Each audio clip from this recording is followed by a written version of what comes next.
So just going to take a look at a few more things for the day. Let's take a look at the indexes, all very bullish today. Big green day across the markets. TSX on absolute fire for many months now. It's one of the top performing indexes, and that's because the TSX has a lot of commodity stocks in it, such as gold and oil and lumber and whatever else is all in the TSX. And our dollar has actually been doing very well as well compared to the US dollar. And the banks have just been on absolute fire, and around 40% of the TSX composite or so is banks. So you can see why the TSX has been on absolute fire. Will it continue is the question. Banks are starting to pull back a bit and show some weakness. So we might get a little bit of weakness in the TSX soon. But overall, this is a very nice trend on the TSX. And I don't see too many red flags. Keep an eye on the MACD if it converges bearish. But right now, TSX overall looking strong. NASDAQ hit all-time highs today.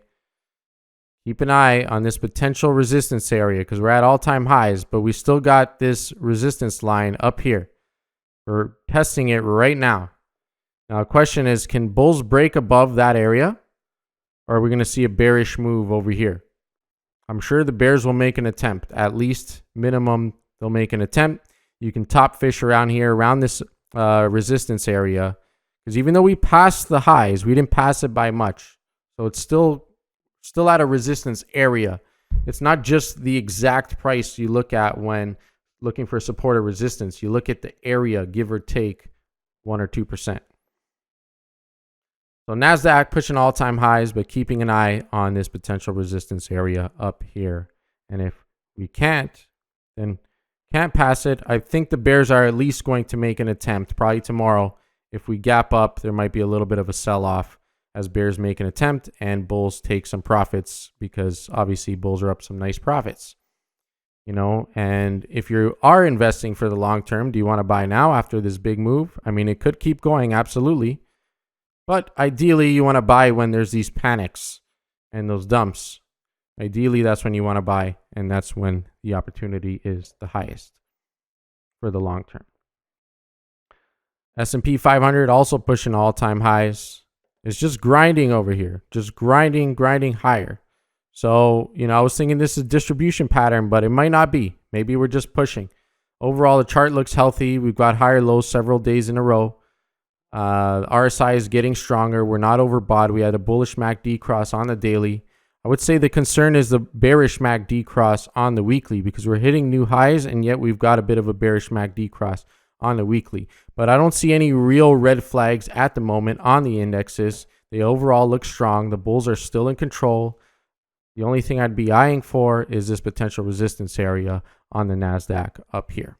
Let's look at the USD to Canadian dollar. Potential little bull flag forming over here. Just seems like this rounding bottom area, maybe rounding bottom. Maybe we're going to get a little bit of a cup and handle on the USD CAD.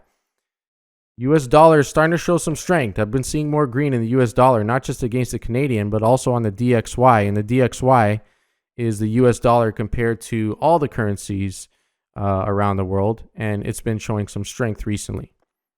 As you see, since March or so of last year, it's just sold off hard. So something interesting to keep an eye on, because overall the last year, the US dollar has been inversely correlated with the market. As the market goes up, the US dollar has been going down. But yet, now we're seeing the US dollar go up and the market go up. So that inverse correlation seems to be fading at the moment.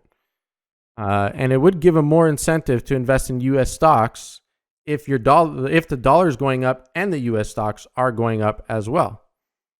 Get the bullish MACD cross on the daily on the US dollar and the DXY. So the US dollar is showing some strength. This isn't a definitive change in the trend, but definitely US dollar is showing some more strength recently. Let's keep an eye on this pattern. If the US dollar bulls can break this resistance area here on USD CAD, then we could possibly see follow through and see a pullback in the Canadian dollar.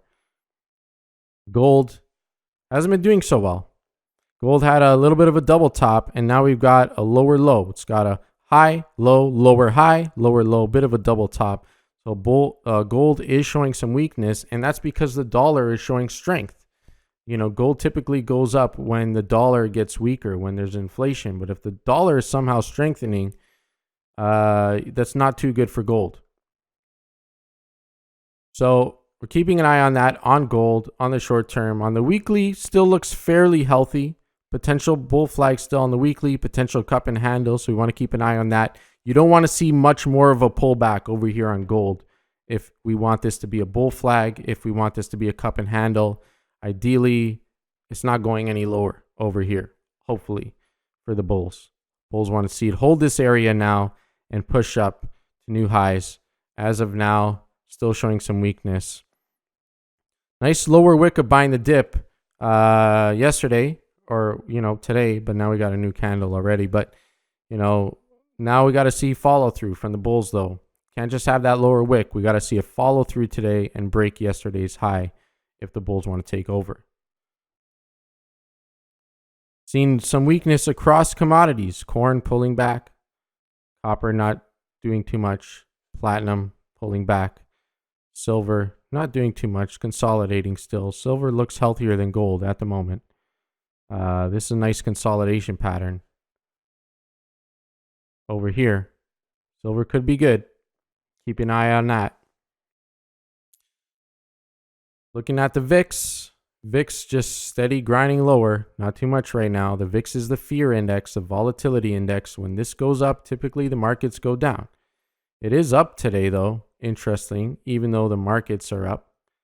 So are people expecting some fear and FUD to come in the market? Maybe that's why they're buying into the VIX. Maybe that's why the VIX is a little bit up. Sometimes the VIX does go up when the market's getting higher because it's like the market's anticipating a pullback. Because when you run so hard, this is a big run, typically there's at least a little bit of a pullback, and maybe that's why the VIX is pushing up a little bit right now. But overall, no real red flags for the market bulls at the moment.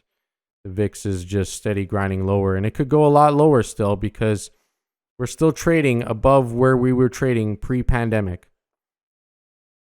Oil just on fire, $71 oil per barrel. I mean, look at that. That just speaks volumes on inflation. Everything is going up in price. And when oil goes up in price, everything goes up in price because everything is transported right now with oil. So, not too good. Trying to save money, and you don't want your food prices to go up and your gas prices to go up and your electricity prices to go up and everything to go up. We don't want oil going up unless you have all your money in oil stocks in Suncor or something or BP. We don't want oil going up so much. Stop going up. Too much inflation. Not a good thing if you're trying to save money. I'm going to leave it at there. Thank you for watching. Appreciate you guys so much. Like, comment, subscribe, share, and check out the course if you want to learn so much more. Thanks for watching. Thanks for supporting. More content coming soon. Have a good night.